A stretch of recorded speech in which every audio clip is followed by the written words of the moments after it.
Hey guys, this is Little Rocket Plays here, and we're going to be looking at this video. It says Evolution of Nintendo Hand Lids 1980 to 2017, I think. Yeah, through 2017. The dog's right next to me. It's my favorite stuff. She was just sleeping a minute ago, so. Sorry. Actually, comment down below if you want me to put face, because I can if you want.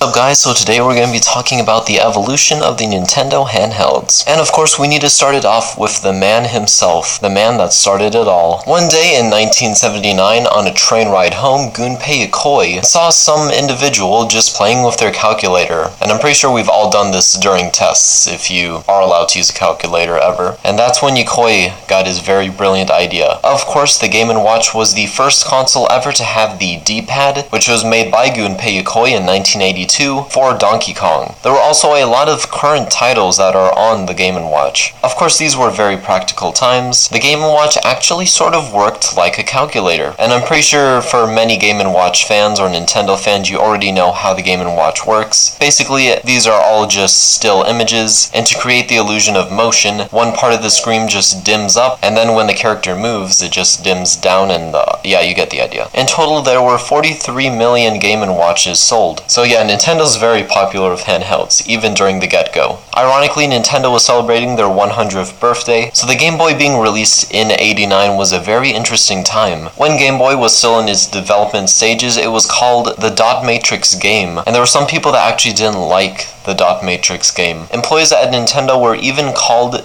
Dame Games, and if you don't know what Dame means in Japanese, it basically means like lame. What a roast. But of course, the Game Boy would go on and become extremely successful. It was totally the iPod Touch of the time. Just everyone wanted it. Next up was the Virtual Boy, and I don't think I have to re-explain what happened, because I already made a video on that, so that would be a waste of time, just to extend the video. So after the Virtual Boy failed, this made Gunpei Yokoi look really bad, and he was planning to retire. And people believed that he was going to retire because the Virtual Boy did so bad, and Gunpei Yokoi actually planned this a while ago. So just to leave on good terms and to just close the chapter nicely, he made the Game Boy Pocket, he stayed a couple more years at Nintendo, and then he left and did his own thing. And by that, he basically made his own video game company called Koto Laboratories. He was working on the Wonder Swan, but unfortunately, he died in a car accident. Now, the Game Boy Pocket is basically a slimmer version of the Game Boy. The display is not green, now it's more like a calculator-looking display, and yeah, it's just way smaller. But during this time, developers were really pushing for Nintendo to make a better Game Boy, because the Pocket...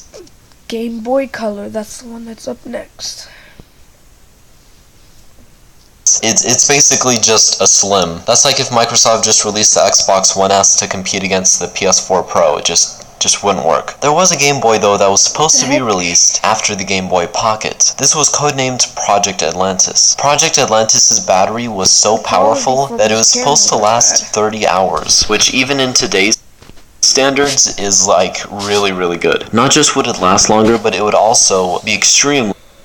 Oddest things though about the Game Boy Color is that there's no backlight, so it just looks really odd trying to play games with it. But there was a Game Boy though that was released that same year with a backlight, and it was called the Game Boy Light. Now, why didn't they put this in the Game Boy Color really beats me. The Game Boy Light just had black and white, so it was just a Game Boy Pocket with a backlight. Eventually, in 2001, the Game Boy Advance was released. This also didn't have a backlight, and if there's one thing to note though about all of the Game Boys, is that they're all capable of doing backwards compatibility. Even with the Game Boys that can make color, they can actually convert some black and white games into color games. Like for example, this Mario one that I showed earlier on the original Game Boy. As you can see on my Advanced SP, it works great. And speaking of the Advanced SP, This is the first Game Boy to have a backlit display with color. So in 2004, which may or may not have been inspired by the Game & Watch, the DS was born, which to date is the best-selling handheld console of all time. It had a microphone, it had the dual screens, which one was a touchscreen. It had a lot of amazing games, and it was backwards compatible with Game Boy Advance games. And at the time it had an incredible feature which was just amazing to me, at least. And it was a feature that allowed you to talk to other people on it from a very close range. So in the classroom, if your friend is like all the way in the back and you're all the way in the front, you can connect and talk. And it was called PictoChat. And I'm pretty sure a few of you may have remembered that. That truly was like amazing and revolutionary. Also, there was a feature called Download Play, which allowed you to play with other people. Sometimes you didn't even need to own the game. You just needed for one friend to own it, and you can all connect your DS's. Also, you can just play the game by yourself. Oh no, I'm gonna be late for my date. I gotta fly.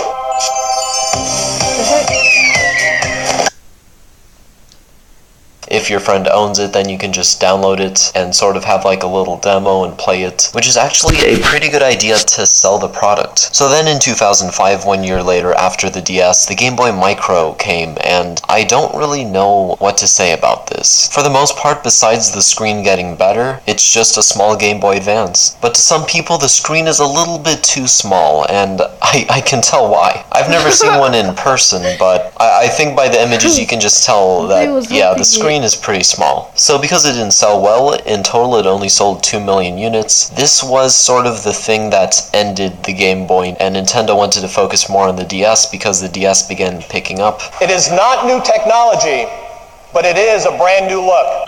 But then 2 years later, in 2006, the DS Lite came out, which was basically a slim version of the original DS. It looked a lot better, it was a little bit smaller, but still had a good screen, and yeah, it was still backwards compatible with Game Boy Advance games. For the most part, it was basically just redesigned to look a little bit more minimalistic. Also, it was $20 cheaper than the original DS. And next is the DSi. This one has a lot of advancements with the software, and it added a camera, which was not for your professional photography. It was a little bit more of just something to goof around with. And also, it is the OG filter maker, before Snapchat. But of course there was the Game Boy camera. The DSi also had its own store called the DSi Shop, which actually recently is now dead. And it also had something called Flip Notes, which was really cool. You could basically make little animations. There's also a voice changer, which I guess that's pretty decent. And there's an SD card slot, so your game data is going to be easier to transfer, unlike the previous DS's. Developing the DSi actually could date all the way back to 2006, when the DS Lite came out, which is a little bit odd. Felt like the DS was just going to turn into some sort of smartphone that you release every year. And the DSi's size was actually supposed to be very different. Now, as you can see, the DSi is the first DS to not be backwards compatible with Game Boy Advance games, but actually on earlier models, it was backwards compatible with Game Boy Advance games. It was also supposed to have a larger screen, and it was also supposed to have 2 DS card slots. But Nintendo resized the console and made it what we see today. And there's nothing really much to say about the DSi XL. It had a better battery life because it's bigger, you know, the screen's bigger and stuff, but for the most part that's basically it. But I do have to compliment, it does look like a beautiful product though. And now on to the 3DS. Nintendo has a very interesting history with experimenting on the idea of 3D. It can date all the way back to the Famicom 3D system. Of course that had stereoscopic 3D. And mostly there were only a handful of games that came out in 3D. And the Famicom 3D failed, clearly, because barely anyone even knows what it is. And of course there was the Virtual Boy, which also flopped. But now Nintendo felt it was a good time because 3D was becoming such a popular thing at this time. Like I said before in my Wii U video, during the 2009s and 10s, people really did believe that like everything would be 3D. Like your phone, your TV, anything with a screen. Of course we know today that that was just a kitschy, shitty trend, but back then that was the future. So Nintendo added 3D to their DS, and it was a pretty clever name honestly, the 3DS. I gotta give them props for that. And it had 2 cameras on the back for 3D images. Clearly this won't work with anything else. The only way you can view them in 3D is with the 3DS. The cameras also worked. It was just there because it looked cool. The other thing that's new is the circle pad. I don't think I need to explain anymore what it is. Then there was the 3DS XL, which once again, there's not really much to say about it. It's just bigger and it looks a lot better. The buttons are redesigned. Yeah, that's all there is to say. So then a year later, Nintendo released the 2DS. Now really the audience that Nintendo was trying to get were people that were not insanely rich and people that did not like the 3D. And also this was sort of for young kids, and basically what Nintendo was trying to aim for was little kids getting their first console, their first introduction to Nintendo in a very cheap way. And it sort of looks ironic that it's just being called the 2DS because it's basically just a DS. But that's mostly just because of the 3DS, so they have to now brand it differently. It's also the first Nintendo handheld to not have a clam design since like the Game Boy Micro. So then in 2015, Nintendo added some more features to their 3DS, and now it's called the new 3DS. It added 2 new little bumpers and this thing, and also the 3D has been advanced so that it has face tracking, so the 3D is more accurate. And yeah, it just has a better design, honestly. It looks really beautiful. It also has the ability of putting amiibos on it, and this year the Nintendo Switch came out. I honestly, because of how new it is, I don't think I have to explain the features.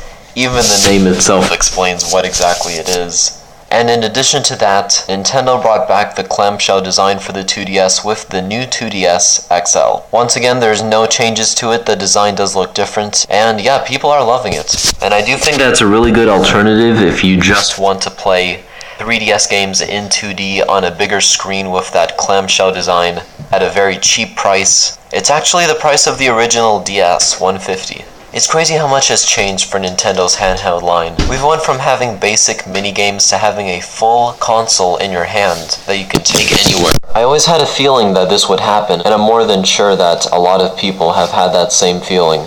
And it's only going to get better from here. So thank you guys for watching, and I will see you in the next one. Okay, so that was cool. We got to see a lot of the DSIs, how they first started to our years 2017. And if you like this video,